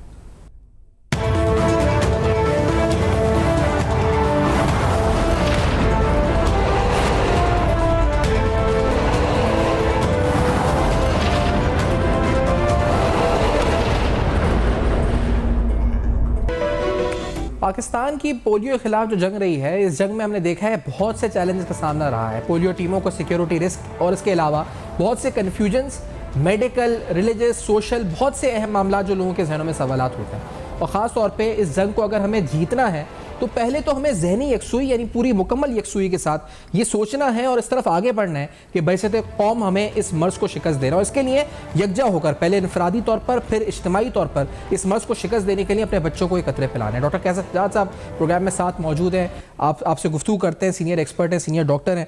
कैसर साहब बहुत शुक्रिया आपने वक्त दिया, प्रोग्राम में ज्वाइन किया। सर फरमाएं कि क्या अहमियत है, जो वालिदैन देख रहे हैं प्रोग्राम, उनको क्या पैगाम है आपकी तरफ से, क्या जहनों में कन्फ्यूजन है तो उनको क्या पैगाम है इस मुहिम के हवाले से, किस तरह पार्टिसिपेट करें इसमें? बिस्मिल्लाहिर्रहमानिर्रहीम, बहुत शुक्रिया आपका। देखिए, ये एक बदकिस्मती है कि पूरी दुनिया से पोलियो का खात्मा हो चुका है और हमारे मुल्क और अफगानिस्तान में पोलियो के वायरस अभी तक मौजूद हैं। ये बहुत बड़ी बदकिस्मती है हमारी, और लोगों को समझने के लिए जरूरी है कि पोलियो के कतरे क्यों पिलाए जा रहे हैं, क्यों गवर्नमेंट इतनी वो कर रही, बल्कि गवर्नमेंट हमारी नहीं, इसके बाद दुनिया के लोग परेशान हैं कि पाकिस्तान से पोलियो क्यों नहीं खात्मा हो रहा है। इसकी वजह सिर्फ ये है कि हमारे लोगों को ये पता नहीं कि पोलियो होता क्या है। हालांकि गवर्नमेंट आजकल छोटे छोटे वीडियोस बना के भी दिखा रही है कि पोलियो का वायरस अगर किसी बच्चे में आ जाता है तो वो बच्चा जिंदगी भर के लिए मफलूज हो जाता है, अपाहज हो जाता है, उसके पैर काम नहीं करते हैं और उस खानदान के लिए एक बहुत बड़ा मसला बनता है उस बच्चे को हैंडल करना। जाहिर है बच्चा अपने पैरों पर नहीं खड़ा हो सकता है, नहीं चल सकता है, तो कितना बड़ा मसला हो सकता है। तो पोलियो के वायरस को से बचाने के लिए उसकी वैक्सीन आती, किसी भी ऐसी बीमारी के लिए कि जो कि मूजी होती है उसके लिए वैक्सीन इजाद होती है। तो पोलियो का भी वैक्सीन है और अभी उसके कतरे पिलाए जाते हैं 5 साल से कम उम्र के बच्चों को। तो मैं ये समझता हूँ, आपके तवज्जो से तमाम लोगों को ये दरखास्त करता हूँ कि पोलियो के कतरे अगर आपने 4-5 दिन पहले पिलाए हैं अपने बच्चों की जिनकी उम्र 5 साल से कम है, और अभी आज से फिर पोलियो की एक मुहिम शुरू हुई है, आपके दरवाजे पर अगर पोलियो का कोई वर्कर आता है, कतरे पिलाने आता है, तो आप अल्लाह का शुक्र अदा करें कि आपके घर पे कोई आपके बच्चे को माजूर होने से बचाने के लिए कोई आया है और पोलियो के कतरे पिला रहा है। तो आपने अगर 3-4 दिन पहले या 2 दिन पहले, 1 दिन पहले भी अगर पोलियो के कतरे पिलाए हैं तो दोबारा भी पिला सकते हैं। उसको ये ना कहें कि नहीं जी हमने तो अपने बच्चों को पोलियो के कतरे पिला दिए। तो लिहाजा इसकी बड़ी अहमियत है। इंशाअल्लाह ताला अगर ये हमारी कौम पूरी इस बात को समझ जाए कि अपने मुल्क से पोलियो का खात्मा करना है, तो इसमें कोई ऐसी बात नहीं है, हम इसको आसानी से खत्म कर सकते हैं। दूसरी बात यह है कि मैं रिक्वेस्ट करूंगा तमाम हमारे जो स्कॉलर्स हैं, जो मौलानाज हैं, जो कि जुमे की नमाज में जब खुतबा देते हैं तो उसके बाद एक जुमला ये पूछ लिया करें कि अगर आप लोगों ने अपने बच्चों को पोलियो के कतरे नहीं पिलाए हैं तो जरूर पिलाएं। इसी तरह से हमारे सियासी जो लोग हैं जो कि तकरीर कर रहे हैं आजकल इलेक्शन के जमाने में, वो ये बात कहें कि तमाम लोग जिनके बच्चे 5 साल से कम उम्र के हैं वो अपने बच्चों को पोलियो के कतरे पिलाए हैं कि नहीं पिलाया है। अगर नहीं पिलाया है तो जरूर पिलाएं। तो इसी तरह से जो लेजेंड लोग हैं, जो सेलिब्रिटीज हैं, जो हमारे स्पोर्ट्स के लोग हैं, उनसे भी दरखास्त मेरी ये है कि वो जब भी कहीं इंटरव्यू दें तो ये इस बात पे जोर दें और ये उन पेरेंट्स को, उन वालिदैन को जोर दें कि जी अपने बच्चे बड़ी आपने बात खूब की है। इलेक्शन का माहौल है कैसा साहब, जलसे जुलूस हो रहे हैं, मोबिलाइजेशन हो रही है लोगों की, लाखों करोड़ों पे, अरबों रुपए के फंड्स हो रहे हैं जो पार्टीज खर्च कर रही हैं, तो वो प्लेटफॉर्म यूज करना चाहिए लोगों तक ये मैसेज डिलीवर करने के लिए उन जमातों को, अगर वो वाकई में मुल्क के मुस्तकबिल के बारे में फिक्रमंद है तो। अगर किसी और चीज के बारे में फिक्रमंद है तो बात अलग है जी। बिल्कुल बिल्कुल, आप मैं यही कह रहा हूँ कि अवाम की फिक्र करें, अवाम की सेहत की फिक्र करें, अवाम की तालीम की फिक्र करें। कि इस मौके पे जहां आप अपने लिए लोगों से वोट मांगने के लिए आप कन्विंसिंग कर रहे हैं, वहां लोगों को ये भी हिदायत दें और इनके कहने पे जो इनके फॉलोअर्स हैं, जो सियासतदानों की जो लोग बात सुनने वाले हैं, वो इनकी बात सुनेंगे कि अपने बच्चों को पोलियो के कतरे जरूर पिलाएं। और मैं समझता हूं कि आपके तवज्जुह से तमाम सियासी पार्टियों को मैं एक रिक्वेस्ट करता हूं कि जहां वो मंशूर अपना शाया कर रहे हैं, जो बता रहे हैं या बताने वाले हैं, सेहत का मंशूर एक अलग से प्रिंट करके लोगों को बताएं कि आपका सेहत का मंशूर क्या है। तमाम पॉलिटिकल पार्टी। बहुत शुक्रिया, आपने वक्त दिया, प्रोग्राम में ज्वाइन किया। इस अहम तरीके के साथ प्रोग्राम को वाइंड अप करते हैं। याद रखें, आपको ये 2 कतरे अपने बच्चों को लाजमी पिलाने अगर आपको उनके मुस्तकबिल को महफूज बनाना है। फीडबैक दीजिएगा जरूर, देखते रहिएगा। अब तक अपना बहुत ख्याल रखिएगा।